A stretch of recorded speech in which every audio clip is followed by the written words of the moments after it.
ओम श्री अवतारिणे श्री स्वामी नारायणाय नमो नमः।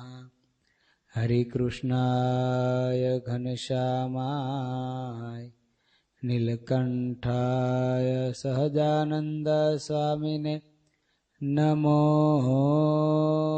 नमः। बोलो श्री स्वामी नारायण भगवान नर नारायण देवानी लक्ष्मी नारायण देवा। નિષ્કુળાન સ્વામી ભક્તિનિધિ ગ્રંથની અંદર સ્વામી આપણને ભક્તિની મહત્તા દેખાડતા પદનું સ્વામી અહીંયા વર્ણન કરે છે કે હે ભક્તો, હે સંતો, તમે ખ્યાલ રાખજો, અનુસંધાન રાખજો, તમે ખ્યાલ રાખજો, અનુસંધાન રાખજો, રખે બીજું સાધન પ્રધાન ન થઈ જાય. તમે તપ કરતા હશો, વ્રત કરતા હશો, દાન દેતા હશો, અષ્ટાંગ યોગ સાધતા હશો, યજ્ઞ કરતા હશો, પણ એમાંય જો ભગવાનને રાજી કરવાનું હોય તો ભક્તિ છે. એ ભગવાનને રાજી કરવા થાય તો ભક્તિ છે, બાકી ભગવાનને રાજી કરવા ન થાય તો એ ભક્તિ નથી.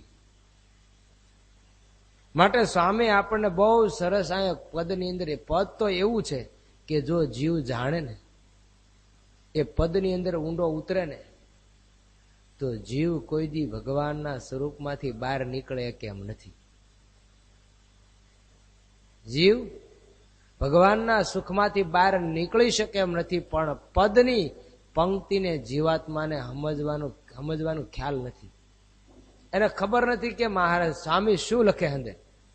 એટલે સ્વામી લખે છે ભક્તિ ઉપરા ભાયા શાનો રે સંતો, ભક્તિ ઉપાયા ભાયા શાનો રે.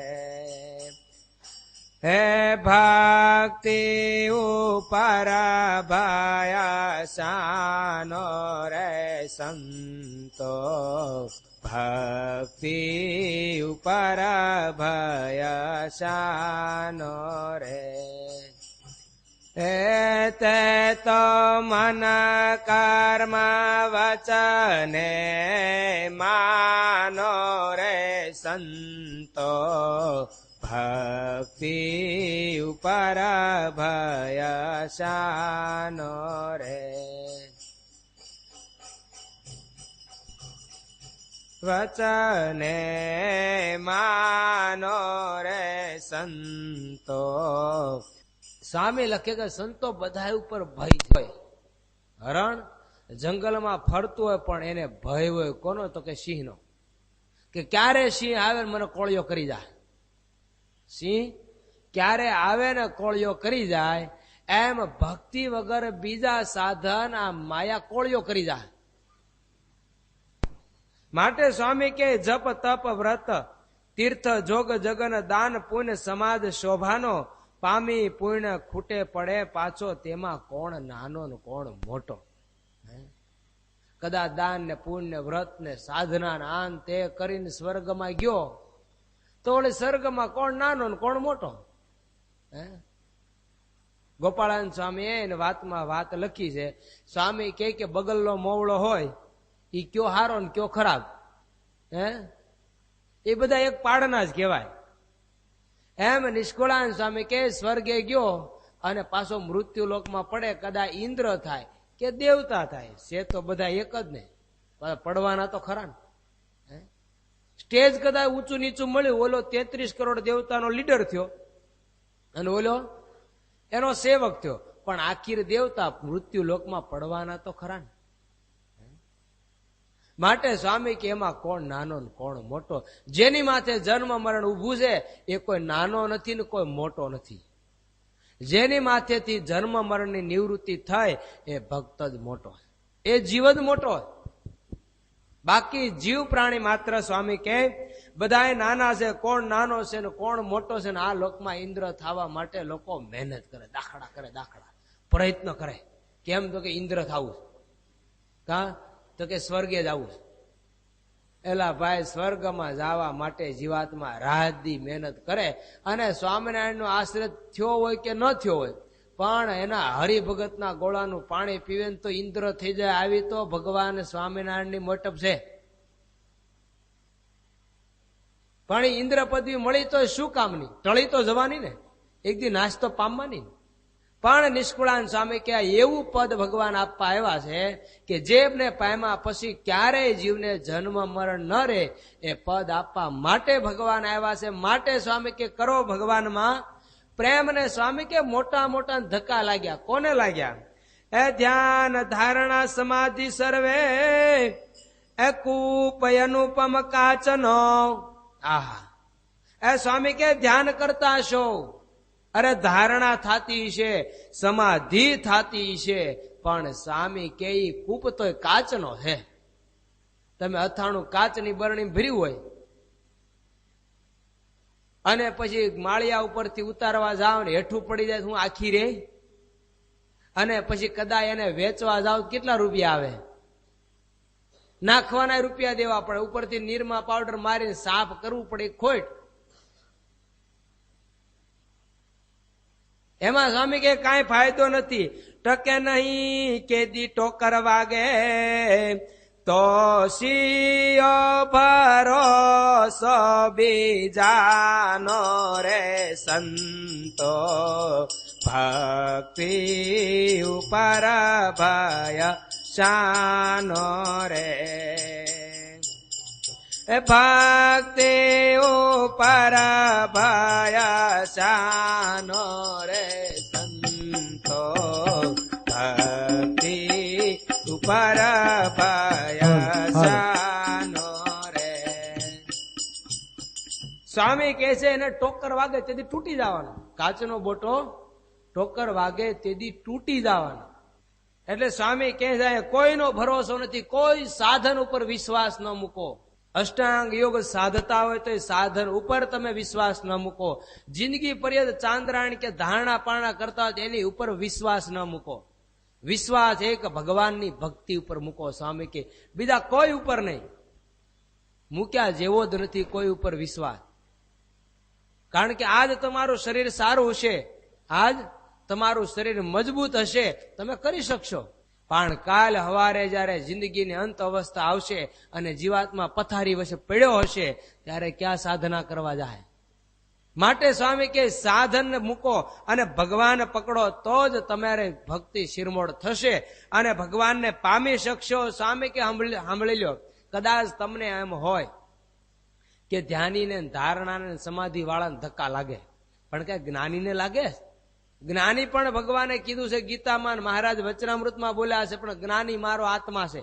તો સ્વામી આયા એને પણ એક લાલ બત્તી દેખાડે છે. જ્ઞાની હોય તોય સાવધાન, જ્ઞાની હોય તોય સ્વામી કે સાવધાન. જ્ઞાન થઈ ગયું તો માની નથી લેવાનું કે મને મુક્તિ મળી ગઈ. ભગવાન સ્વામિનારાયણ શિક્ષાપત્રીમાં ખુદ પોતાના હાથે લખીને ગયા કે જ્ઞાની હોય તો પણ એક અધોગતિને પામે છે. શું ન હોય? સત્સંગ ને ભગવાનની ભક્તિ. આ બે ન હોય તો વિદ્વાન હોય તો અધોગતિને પામે. ભણીને વિદ્વાન થઈ શકાય, ભણી ગણીને લોકોને સમજાવી શકાય, પણ જ્યાં લગી ભગવાનમાં પ્રેમ ન પ્રગટે, જ્યાં લગી પુરુષોત્તમમાં પ્રેમ ન પ્રગટે તો એ જ્ઞાન હોવા છતાં લુખ્ખું જ્ઞાન છે. લાડુ તમે સરસ મજાના મોતિયા બનાવ્યા કે મગજ બનાવ્યો, પણ ઘી ના નખો તો લાડુ શું કામના? એટલે સ્વામી કે ધ્યાની જ્ઞાનીને પણ ધક્કા લાગ્યા. કોને લાગ્યા? સાંભળી લો, એ જ્ઞાની ધ્યાનીને લાગ્યા ધક્કા ધર પર, જાણો નથી ફજે તો એ છાનો. હા, સ્વામી કે ગમે એવો જ્ઞાની હોય તો એને ધક્કો લાગી ગયો. સંપ્રદાયની અંદર નિર્વિકલ્પાનંદ સ્વામી ક્યાં જ્ઞાની નહોતા? હે, જેમ નિત્યાનંદ સ્વામીની આગળ સીટ પડે ને એની બાજુમાં નિર્વિકલ્પાનંદ સ્વામીની સીટ પડે, પણ પુરુષોત્તમ નારાયણમાં ભક્તિ નહોતી, પ્રીતિ નહોતી, તો ભગવાન સ્વામિનારાયણને મૂકીને જતા રહ્યા. આ જ્ઞાનીને પણ ધક્કા લાગ્યા, ધ્યાનીને લાગ્યા, મોટા મોટા ધ્યાન કરનારાને પણ ધક્કા લાગ્યા. અને સ્વામી કે આ ફજે તો કોને ખબર નથી, હવને ખબર છે. જીવ પ્રાણી માત્ર ને ફજેતીની ખબર છે. એ નિર્ભય પ્રાપ્તિ ન રહી કે ની. સ્વામી કે કોઈની પણ નિર્ભય પ્રાપ્તિ નથી રહી. ધ્યાની હોય તો ભલે, જ્ઞાની હોય તો ભલે, અરે સમાધિ વાળો હોય તો ભલે. નાનદાસ સમાધિ વાળા હતા ને, પણ જયારે સમાધિમાંથી નીકળે પછી મહારાજ વચનામૃતમાં કઈ શાળા સુથે, વિષયને આધીન ફરે. ગોપાળાન સ્વામી પાસે રત્ના ભગત આવ્યા. સ્વામી કે ભગત વાસના છે, સમાધિ તો થાય છે. સ્વામી કે સ્વામી સમાધિ થાય છે, પણ મારી ક્રિયા થાય છે એટલે રખે હશે તો ખરી, પણ દેખાતી નથી. માહી બેઠી તો હશે. ત્રીજી વખત પરણવાની તૈયારી હાલે એમને ત્રીજી વખત પરણવાની તૈયારી હાલતી છે. સમાધિ થતી એટલે સમાધિ નો હોય. સ્વામી કે કોઈ નેઠો નથી. પણ સ્વામી કે જો એક ભક્તિ છે. સ્વામી કે આ બધા એનું મેં જોઈ લીધું. જોઈ લીધો દાખડો જાનો રે સંતો, ભક્તિ ઉપર ભયસાનો રે.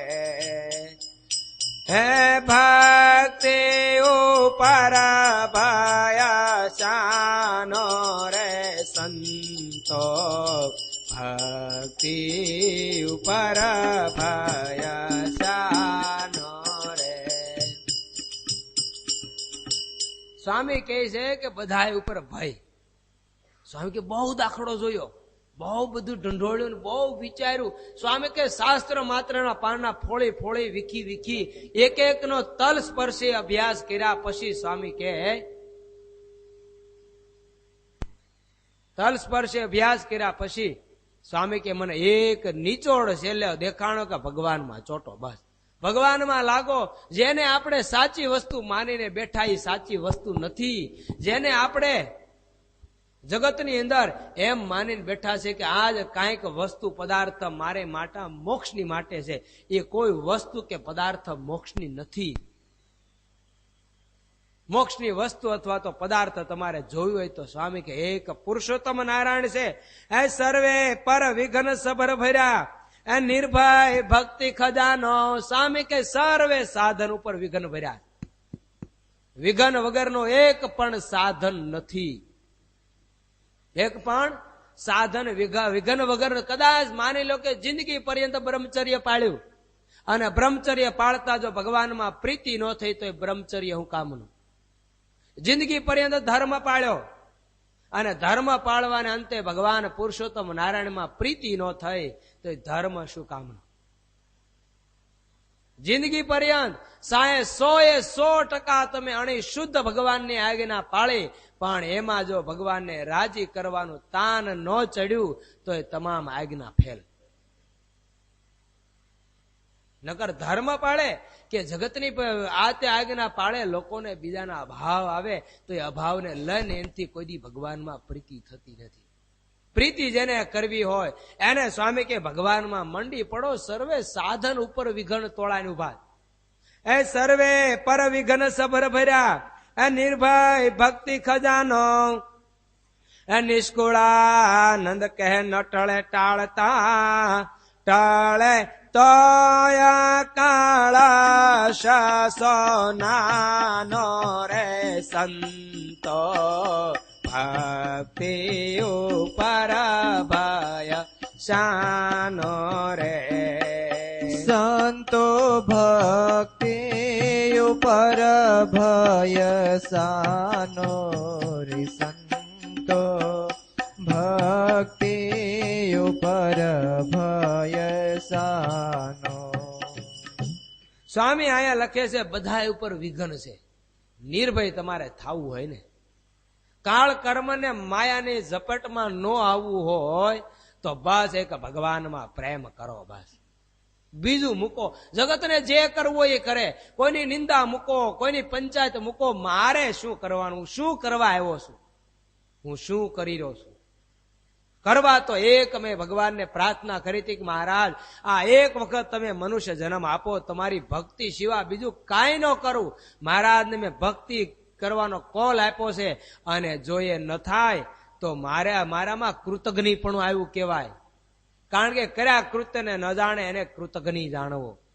ભગવાનને વચન આપ્યું અને વચન આપ્યા પછી ફરી જાય તો એ સજ્જન પુરુષનું લક્ષણ નથી, તો ભક્ત પુરુષનું લક્ષણ ક્યાંથી હોય?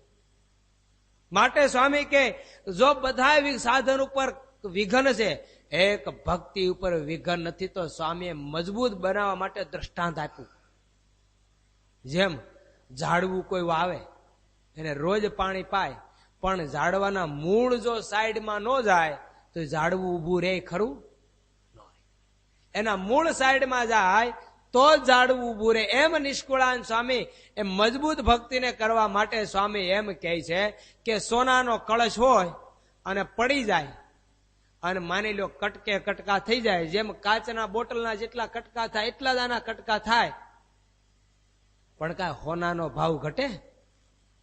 એમ ભક્તિ એવી છે કે માની લો તમે ભક્તિ કરતા કરતા કરતા કરતા ભગવાનમાં પ્રેમ કરતા કરતા ઠેઠ ન પહોંચ્યા, કે સમયક પ્રેમ ભગવાનમાં ન થયો અને દેહ પડી ગયો, તો વળતે જન્મે પ્રેમ ત્યાંથી ચાલુ થાય ભગવાનમાં. અને સાધનનું નક્કી નહીં રે, કદાચ વળતે જન્મે તમે સાધન કરતા કરતા દેહ પડી ગયો અને અંત સમૂહ આવ્યો ને વળતો જન્મ આવ્યો, તો સાધન ત્યાંથી ચાલુ થાય એવું નક્કી નહીં થાય. કારણ કે પહેલેથી જ ચાલુ કરવું પડશે. અને ભક્તિ તો કે ત્યાંથી ચાલુ થાય. કારણ કે કરેલું કોઈથી ભગવાનના ભક્તનું નિષ્ફળ જાતું નથી. માટે સ્વામી કે બસ ભગવાનમાં પ્રેમ કરો. અને સ્વામી કે નિર્વિઘન એક નાથની ભક્તિ છે, જેમાં વિઘન એક પણ રતી નથી. અલ્પ માત્ર પણ વિઘન ન હોય એવી એક ભગવાનની ભક્તિ છે. એ સમજીને ભગવાનના ભક્તને શુભ બુદ્ધિથી શુભ મતિથી અલૌકિક એવી સુખમય ભગવાનની ભક્તિ હંમેશને માટે કરવી. એમ સ્વામી લખે અલૌકિક સુખ આવે જો ભાવે ભક્તિ ભગવાનની. આહા, અલૌકિક સુખ કોને આવે? તો કે જેને ભક્તિ ભાવે. આને બધું ભાવે. આને હાટાઈ ભાવે, જલેબી ભાવે, મેસુબે ભાવે, મંચુરિયમય ભાવે, પીઝા ભાવે, આને બધું ભાવે, પણ માળાને ભક્તિ જ ન ભાવે. હા, આને બધું ભાવે. બોલો, જે નાખી દીધાની વસ્તુ હોય ને એ આને ભાવે, પણ એક ન ભાવે. હું? તો કે ભક્તિ. તો કે એમાં મને મજા ન આવે. તો હા ખા, જેદી અંતસમો આવે ને જમ આવે ને તેદી લેજે, કેવી તને મજા આવે. તને ત્યાં જમપુરીમાં કેવી મજા આવે ત્યાં જોજે, તને ભક્તિ નો ભાવે તો. માટે સ્વામી લખે અલૌકિક સુખ આવે જો ભાવે ભક્તિ ભગવાનની. અલૌકિક સુખ આવે જો ભાવે ભક્તિ ભગવાનની. દેવી ના ત્રિલોક સુખ ને માને શોભા મ્યાનની. દેવીના ત્રિલોક સુખ ને માને શોભા મિયાનની. સ્વામી આ લખે છે કે ભગવાનની ભક્તિ વગર બધાય સાધન તો મ્યાન જેવા છે. કોઈ રણ મેદાનની અંદર યુદ્ધ કરવા માટે તલવાર લઈને ઉપડ્યો હોય, પણ તલવાર ખુલ્લી લઈને જાય, મ્યાનમાં લઈને જાય. અને ત્યાં જીકા જીકી જટા જટી બોલાવતો ને આમેના કેટલાયના ગળા કાપતો, કે મ્યાન કાપે? મ્યાન કાપે? કદાચ હોને થી મઢો ને અંદર હાચા હીરા જડો ને માણેક મોતી જડો, પણ કાંઈ મ્યાન કોઈના માથા કાપે? એ તો તલવાર કટાઈ ગયેલી હોય તો કોક ને કાપી નાખે. તલવાર કટાઈ ગયેલી હોય તો કેટલાયના માથા કાપી નાખે ને કેટલાયના હાથ કાપી નાખે ને કેટલાયના પગ કાપી નાખે ને કેટલાયના પેટ ફોડી નાખે.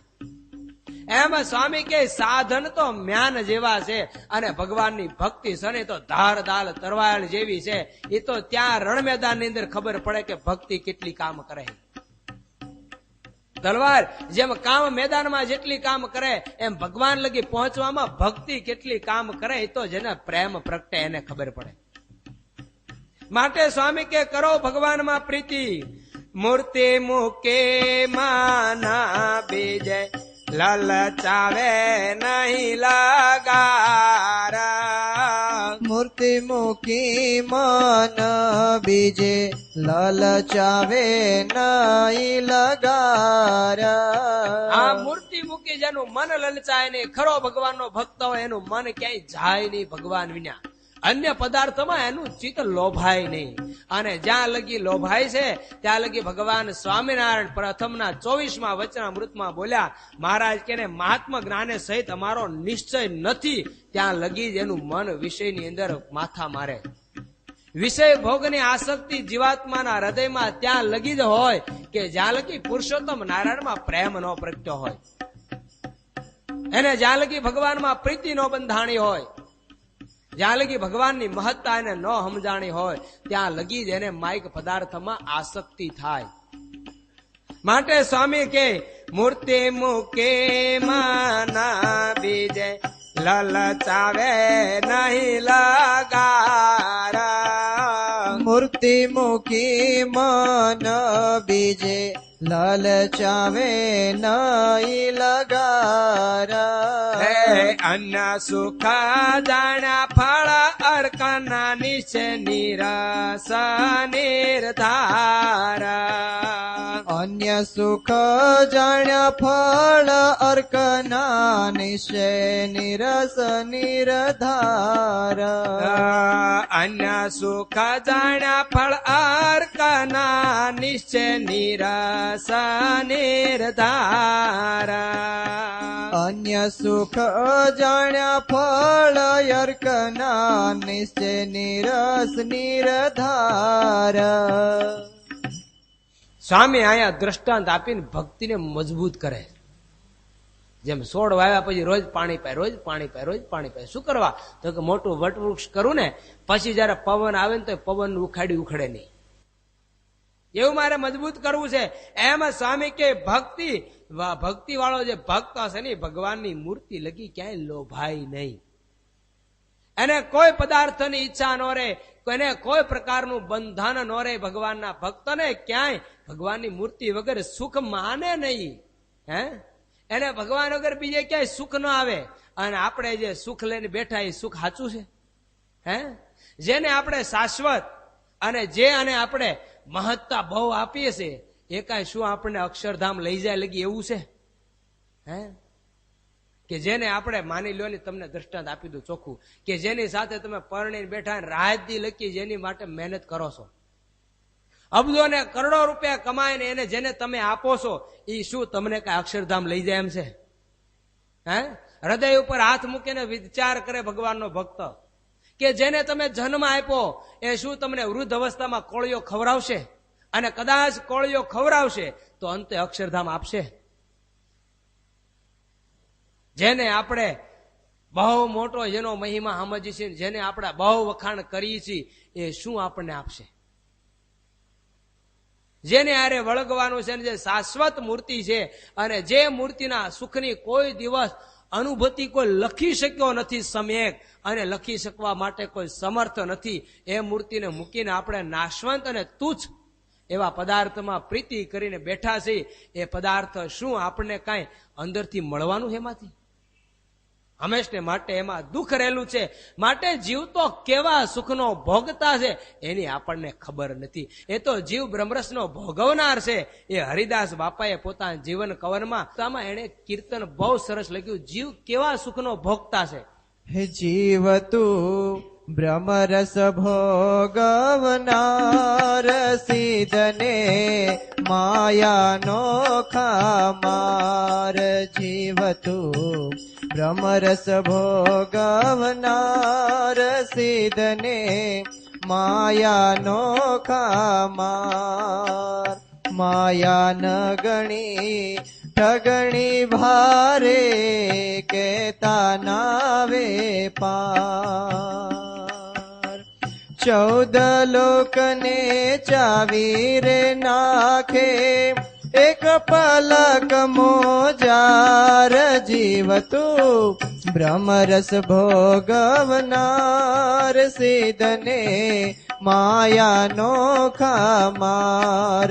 જીવ તું બ્રહ્મરસ ભોગવનાર સિદ્ધને માયાનો ખામાર. એક ભગવાન સ્વામિનારાયણ નો હરિભગત હળ હાંકતા હાંકતા ખેતરની અંદર ઓળિયા ગામની અંદર થઈ ગયેલા હરિદાસ